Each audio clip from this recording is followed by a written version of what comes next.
Ce sera Lens-Monaco avec Cyril de la Morinerie et Sébastien Bouet. Bonsoir. Bonsoir à tous. Présentation de ce match avec vous. Alors là, c'est un gros choc, évidemment. Il n'y aura pas une grosse différence de niveau parce que tout simplement, les équipes ont le même nombre de points en championnat. On a Lens qui est 8e de Ligue 1 et Monaco 7e de Ligue 1. Donc une ambition évidemment pour les deux clubs. Du côté de Monaco, eh bien, c'est de retrouver des couleurs. Il y a eu évidemment une défaite frustrante à Montpellier, 3-2 et puis des Lensois qui ont perdu contre Marseille 2-0. Mais il y avait quand même des choses très intéressantes. Et donc ce soir au Stade Bollaert, dans une atmosphère qui sera moins chaude que d'habitude en raison de la jauge sanitaire 5000 personnes, bien les Lensois vont tenter de se qualifier pour ce 4e Lens-Monaco de Coupe de France de l'histoire, Sébastien. Oui, exactement. On a d'ailleurs la compo du RC Lens. Je vais vous la donner. C'est du classique, c'est le même 11 que la semaine dernière, à l'exception du gardien. Jean-Louis Leca, le portier qui retrouve sa place. À gauche, Frankowski. À droite, Klaus. Dans l'axe, Medina, Danso, Gradit. Et puis un peu plus haut, Doucouré Fofana, le capitaine. Un petit peu plus haut encore, Kakuta. Et devant la doublette, Saïd Sotoka. Voilà pour la compo lensoise. La compo monégasque apparemment n'est pas encore tombée. Elle n'est pas encore arrivée. Suspense, ce que je peux vous dire, c'est qu'il y aura le 3e gardien dans les buts ce soir, parce qu'Alexander Nobel a eu un choc à la tête à l'entraînement. Et le numéro 2, Majeki, une gêne musculaire. Donc c'est le numéro 3 qui sera gardien de but. Ça va peut-être donner des idées aux Lensois, notamment d'aller tenter leur chance à plusieurs reprises lors de ce match. On se retrouve donc dans 51 minutes pour être exact pour le coup d'envoi de ce match entre le Racing Club de Lens et l'AS Monaco. Europe 1 Sport, Lionel Rousseau. Les 8e de finale de la Coupe de France avec ce soir, on a toujours un œil évidemment et Jean Berthelot sur Bergerac-Saint-Etienne. Bergerac qui à 10 minutes de la fin du temps réglementaire mène 1-0 face à l'AS Saint-Etienne. Demain il y aura le choc entre Paris Saint-Germain et l'OGC Nice et Jacques Bondroux a eu la bonne idée de passer un petit coup de fil à Christophe Galtier, tout simplement comme ça. Voilà, tu voudrais pas faire une petite interview? C'est exactement comme ça que ça s'est passé et voilà le résultat maintenant avec donc Christophe Galtier au micro de Jacques Bondroux sur Europe 1 en exclusivité. Il évoque l'équipe de France, mais aussi le match de demain, avec une équipe du PSG peut-être amoindrie. C'est une équipe qui est certes diminuée par quelques blessures et des joueurs à la canne, même s'ils ont pu récupérer dans les dernières 24 heures Paredes, qui était l'équipe nationale d'Argentine. Ça reste quand même une équipe talentueuse, qui est toujours très difficile à jouer. Mais après, voilà, c'est une affiche excitante pour mon groupe, pour mes jeunes joueurs. Tirer le Paris Saint-Germain en 8e de finale de la Coupe de France, ça doit rester une réelle ambition de faire une performance et d'aller chercher la qualification.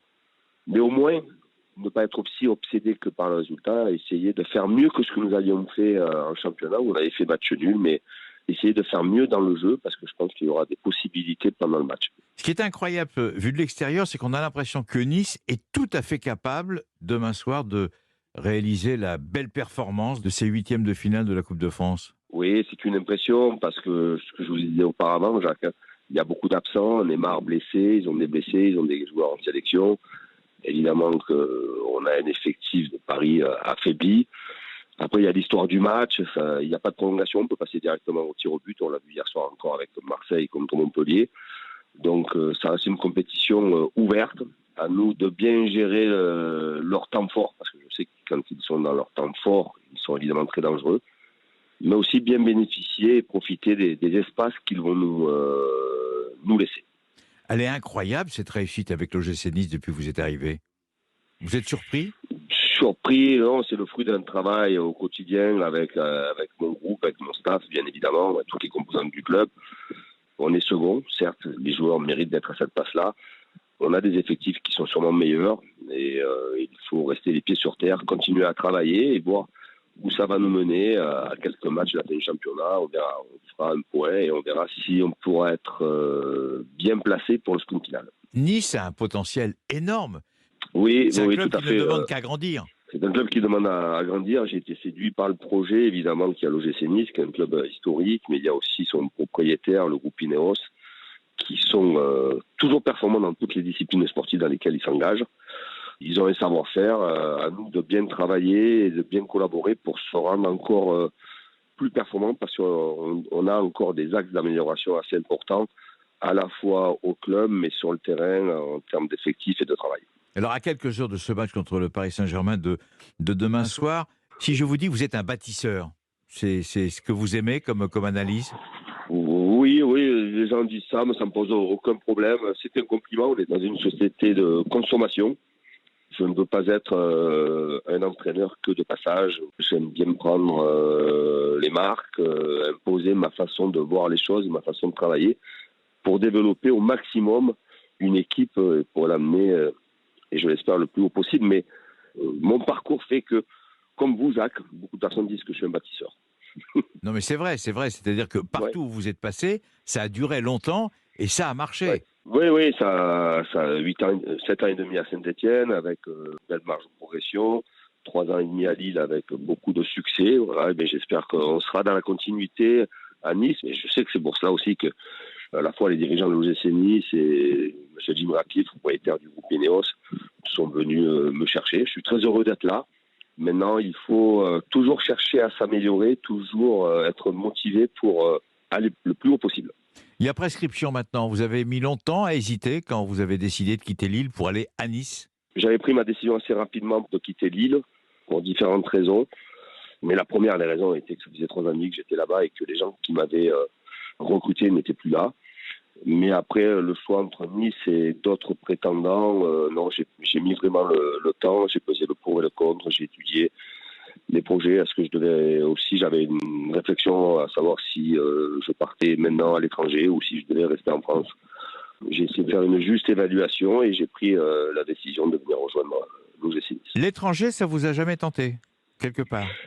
Si, énormément, il y a quelques années, un peu moins maintenant, parce que je suis un amoureux de la Ligue 1. J'aime défendre la Ligue 1, je trouve que notre championnat progresse. Évidemment qu'il y a encore beaucoup d'axes d'amélioration, notamment dans le sportif, évidemment, mais aussi dans la manière dont on présente notre Ligue 1. J'avais la possibilité cet été d'aller à l'étranger, que ce soit en Italie ou en Angleterre. J'ai opté pour Nice, et puis on verra bien. J'ai pas de plan de carrière. Pour moi, il y a quelque chose de très important, c'est aussi la relation humaine, et ça, c'est indispensable dans mon environnement et dans mon cadre de travail. Si je dis que vous êtes un affect, l'affection, entre guillemets. Oui, même si depuis, ma carapace est un peu épaissie, parce qu'il faut aussi se protéger, et quand on est trop dans l'affect, on peut commettre des erreurs. Mais bien évidemment que la relation humaine est très importante. J'aime être au contact des gens, j'aime partager, échanger, écouter, être en contradiction. C'est comme ce fameux film que tout le monde connaît. C'est l'aventure, c'est l'aventure. Un petit mot sur ce qui se passe à Saint-Etienne actuellement, dernier.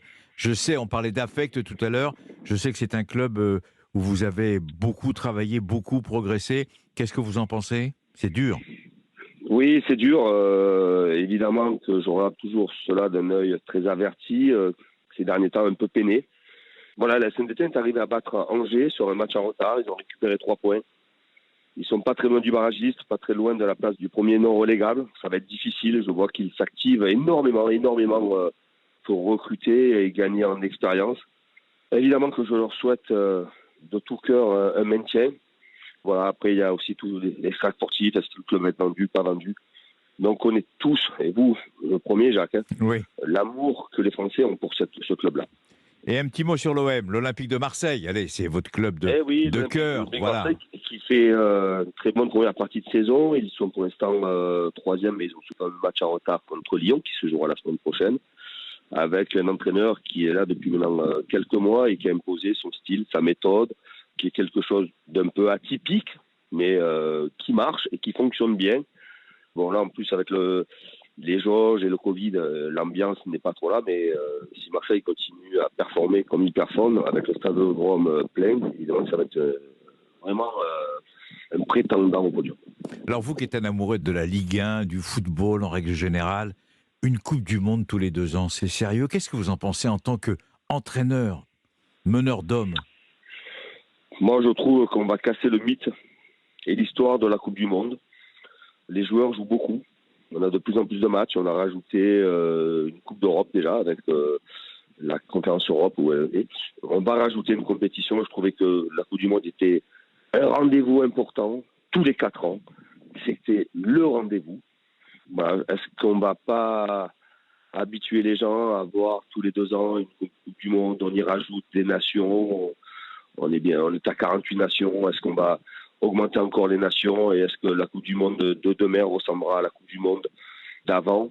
Et Dieu sait qu'elles sont belles, les Coupes du Monde d'avant. J'en suis pas sûr et je trouve que pour attirer ou fidéliser les gens, l'exception, c'est toujours bien.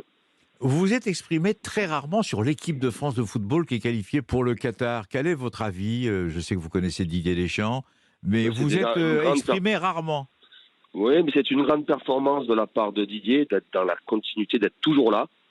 Il y avait eu une grande déception évidemment en 2016, une magnifique aventure en 2018. Didier est performant. J'ai pu constater qu'il avait encore modifié son plan de jeu. Il y avait quelque chose qui se répétait pour améliorer, pour s'appuyer sur tous les talents français qui sont en train d'éclore, pouvoir les associer. Il a modifié à la fois son système et son animation avec beaucoup de réussite. C'est tout à son honneur. Évidemment qu'en France, la formation travaille bien. Après, nos jeunes joueurs partent rapidement dans de grands clubs, ce qui leur permet d'être rencontrés rapidement au très haut niveau. Et quand ils arrivent en équipe de France, ils sont avec sûrement le meilleur sélectionneur que l'équipe de France a pu avoir jusque-là. La dernière question, vraiment, dans un rêve éveillé, quelque part, vous n'avez pas envie un jour, dans quelques années, d'être sélectionneur d'équipe de France? Franchement. Je crois que pour un entraîneur français, ça serait le plus beau challenge, le plus beau défi. Mais Dieu sait que c'est dur. Et je pense et je suis convaincu que l'équipe de France, derrière Didier, et que Didier dure le plus longtemps possible, reviendra évidemment, avant tout le monde, à Zinedine Zidane. Merci infiniment, Christophe Galtier, de cette interview exclusive. Merci. Bon match demain soir. Et merci d'avoir été sur Europe 1. À très vite. Merci beaucoup, Jacques. À très vite.